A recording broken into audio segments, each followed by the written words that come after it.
The Order of Nine Angles, the O9A, what being a niner is really about. The O9A's overarching belief system is a complex and confusing one that can be easily misconstrued. They say they are theistic Satanists or traditional Satanists, which they are, but it's more complex than that.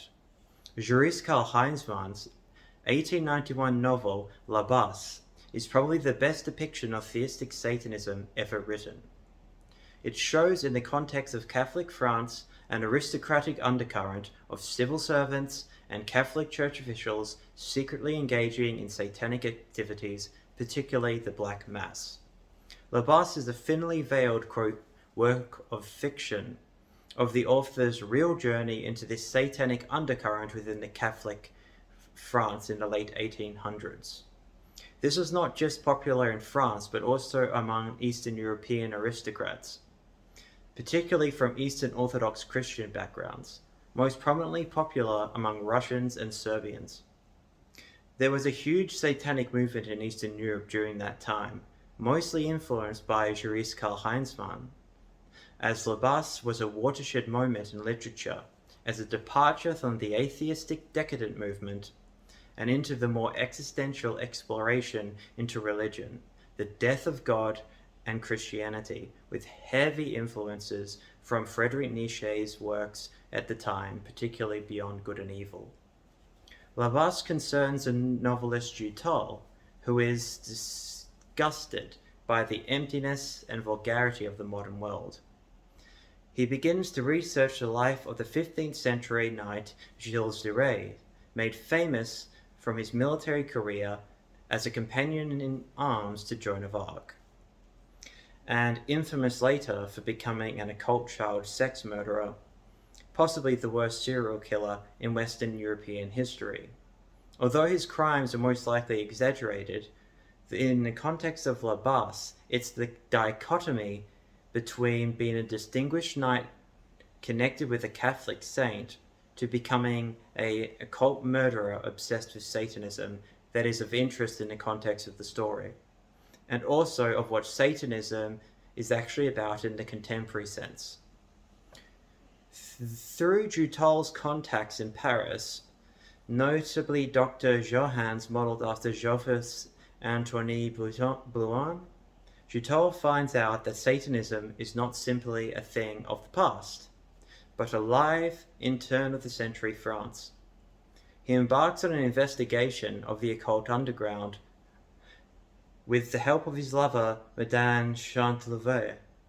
The novel culminates with a description of a Black Mass, one based on an actual Black Mass that Joris-Karl Huysmans attended in Paris.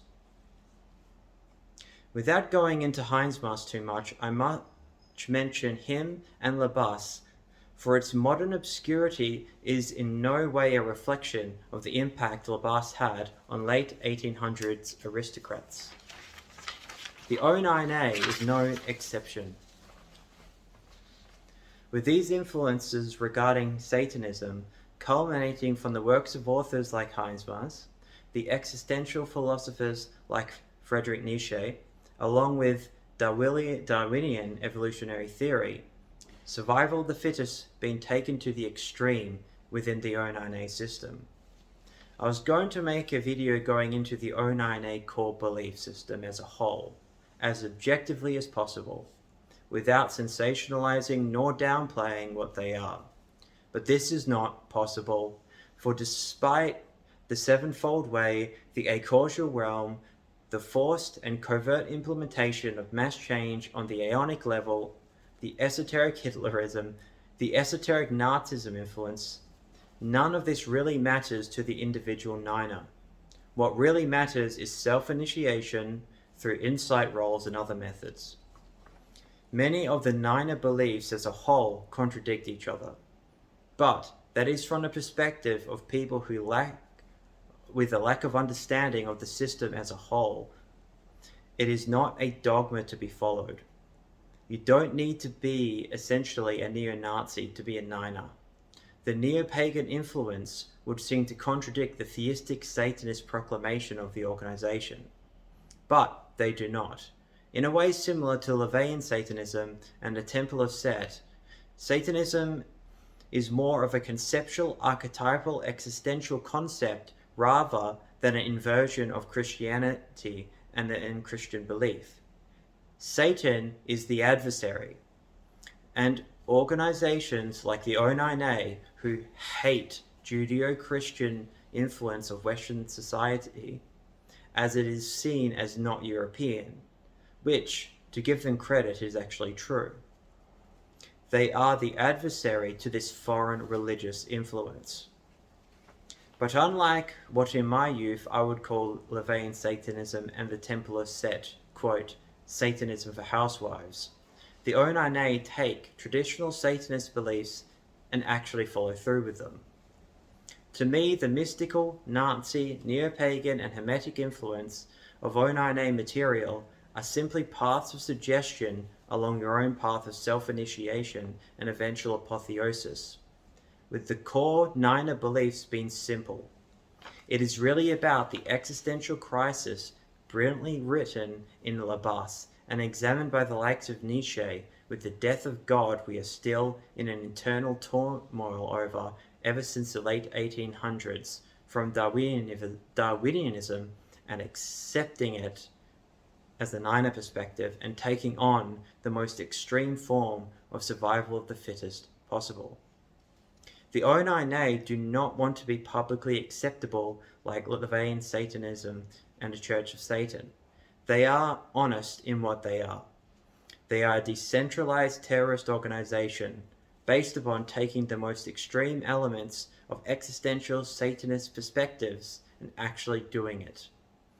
Rather than, let's say, having no issue with murder on an existential level, but refusing to commit murder, like most so-called Satanists, who for reason unknown to me wish to be publicly acceptable within Western culture. The O9A hates this hypocritical, weak attitude steeped in cognitive dissonance by other satanic organizations. If murder is okay as a Satanist, then don't fucking condemn murdering somebody who is deemed weak via this satanic survival of the fittest perspective. Someone who fails to display the qualities deemed necessary to make them of value to the human race is on a literal and existential level of no consequence. And in O9A terms, essentially makes themselves known as an Opfer, a German word used by the O9A which essentially means sacrifice or victim or prey. Killing an Opfer as a Satanist should be of no consequence. But groups like LaVeyan Satanists, the Temple of Set, etc., are absolutely weak in the perspective of the O9A. And to be honest, I agree with them. If you're going to do something, go all in. When I was younger, and you may be able to tell from this video, I went through a sort of Satanist phase myself. However, I had no knowledge of the O9A at the time. Satanism I was coming from was essentially an existential exploration of theistic Satanism via the study of mostly Catholic and Eastern Orthodox Christian doctrine. Concepts like kenosis, the act of emptying, to almost destroy the self in order to be completely receptive as a vessel for God's divine will. The amazing novel Silence by Japanese author Shizaku Endo, made into an amazing film by Martin Scorsese. However, the book is far more detailed, is essentially a deep dive into the concept of kenosis. The Jesus of silence is one of utter kenosis, or self-emptying. The silence of God is in fact the message of God, being not the silence of the nihil or nothingness, but rather the accompaniment for the forsaken and the suffering, and the concomitant silence of Christians quietly hoping for salvation.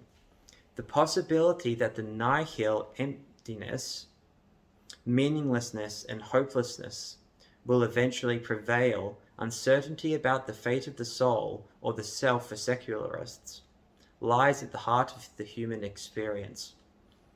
Injecting many a mind with the existential fear, trembling, and sickness unto death. The silence of God the Jesuit priest experiences eventually allows him to finally understand the role of Judas and reconcile with his own personal Judas, for one who in the mercy of that kenosis radically sympathizes with the weakness and frailty of human beings, even ones like Judas and Kichijiro, which is essentially a Judas archetype within the story of silence. And the Jesuit priest essentially performs confession with them over and over again. However, he cannot reconcile the actions of this man. Anyway, I would explore these concepts like kenosis. And essentially, from an existential Satanist perspective, I am not a niner. However, I do respect what is on a personal level attractive elements within O9A material. I am not just putting this together as some purely academic analysis, nor a sensationalist journalistic perspective saying X9 has told me this. Remember, the O9A are distinguished as a terrorist organization in many countries. From what I know over the past 2 years, the O9A and associated far-right neo-Nazi groups have been put forth through the Australian Parliamentary Joint Committee on Intelligence and Security to be designated as a terrorist organization. So even if, let's say, hypothetically, I knew Niners, I cannot acknowledge that for obvious reasons. Despite being involved in international relations focused completely on terrorism, I would be walking on thin ice if I was to imply that. I have met former mujahideen overseas who fought in the Soviet-Afghan War. I have lived under Sharia in Sunni Islamic countries like in the Middle East, and have been embedded in Central and South Asian Islamic communities heavily infiltrated by Al-Qaeda propagandists pushing Salafi jihadism during times of great political and religious turmoil. None of this stuff is new to me. Like with Islamic terrorism, which is my main focus, the O9A are to me purely an interesting bridge to move my occult-related material into the direction I wish to go. As I have mentioned in my previous video, the O9A are a hybrid of both a secret occult society and international splinter cell terrorist organization, which functions in the same decentralized manner as Al-Qaeda, with figures of almost a mythical fashion at the foundation of these organizations. Al-Qaeda, synchronistically enough, in Arabic literally means foundation. Like both former Al-Qaeda leaders, Osama bin Muhammad bin Awad bin Laden and Ayman al-Zawahiri, who was just recently killed last year in Kabul, Afghanistan by a US drone strike, having, while alive and dead, almost mythical connotations applied to them, the O9A has the same kind of two mysterious figures, one being the Order's Grand Mistress, who apparently migrated to Australia, which is interesting. And essentially there's a Bin Laden figure of the O9A, being a man writing under the pseudonym of Anton Long, an alias of the fascinating man David Myatt, who himself, as I mentioned in the previous video, converted to Islam and became an outspoken jihadist. Segueing into what I actually wish to talk about, which is Sunni Islamic terrorism in Central, South Asia, and also the Middle East. I never intended to go into the O9A in any real depth, but I feel that it was important to do. As I have explained, the core of Niner beliefs in my individual perspective is this left-hand path, survival of the fittest, Nietzschean, Huysmans French existentialist kind of view, with it all being about self-initiation through deliberately putting yourself through various insight roles to test your character. Say, performing criminal acts, like breaking and entering, and getting better at it until you are more proficient. Seeing if someone has made themselves out to be an opfer, a willing sacrifice in a way, to then using your initiation into breaking and entering and moving that into breaking, entering, and then violent assault, and then getting more and more into this insight role as a petty criminal. And this becomes life experience. Then once you feel that you have gotten what you needed out of that, you move on to the next one.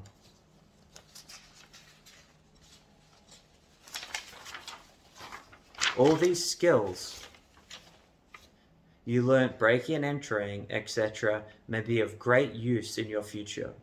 Your ability to do these things that have terrible consequences for yourself and others are an act of bravery and a show of strength of character in a 9A perspective. For weakness is the worst trait one can have.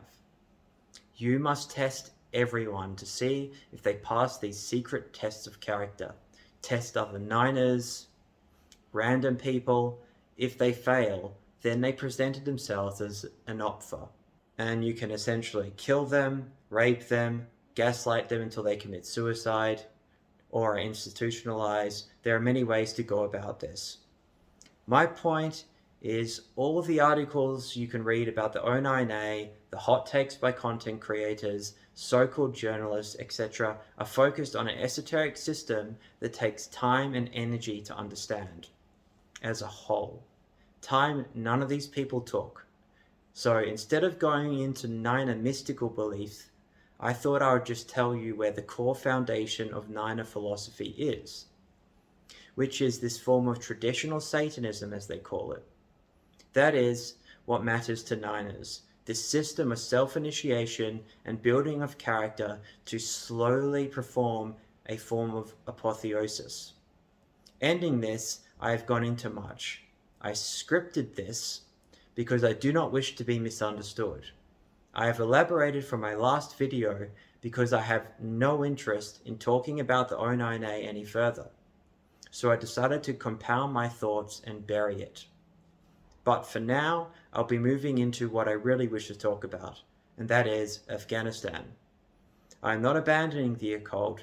The material on Afghanistan is just the culmination of both my life's main work.